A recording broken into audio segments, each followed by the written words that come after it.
Donc, je m'appelle Brittany Meillac, j'ai 16 ans et je suis une formation de technicienne d'usinage à Beaucouzé. En troisième, il fallait faire un stage et je ne savais pas du tout dans quoi me diriger et mon père m'a dit « t'as qu'à venir essayer de faire un stage chez nous ». Au début, alors j'étais pas du tout inspirée et puis j'y étais, puis en fait finalement ça m'a bien plu. Oh, pour moi, le usinage c'était du travail à la chaîne, enfin faire tout le temps la même chose, que ce soit répétitif et tout, pour moi c'était ça. Finalement, il y a plein de trucs à faire, tout est différent, on fait pas toujours les mêmes pièces, faut régler, etc. Moi, je pensais juste qu'il fallait poser la pièce et faire la pièce, et puis c'était fini, quoi. Hmm. Déjà, faire un plan, c'est assez essentiel quand même. Faut savoir le lire surtout, parce qu'après, le plan, on le fait pas forcément, mais il faut savoir le lire, savoir lire toutes les codes qu'il y a dessus.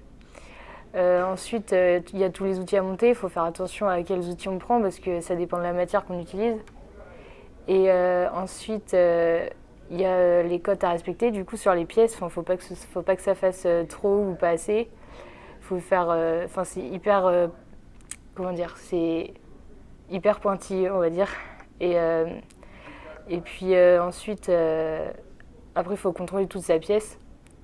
Et si elle est pas bonne, on la recommence ou elle est fausse, quoi. Il faut forcément la recommencer.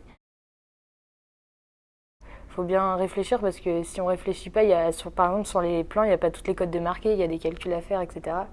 Être assez minutieux, faire attention à toutes les cotes, etc. Parce que si on se dit oui, il y a 3 centièmes de trop, c'est pas grave, non, ça se passe pas comme ça.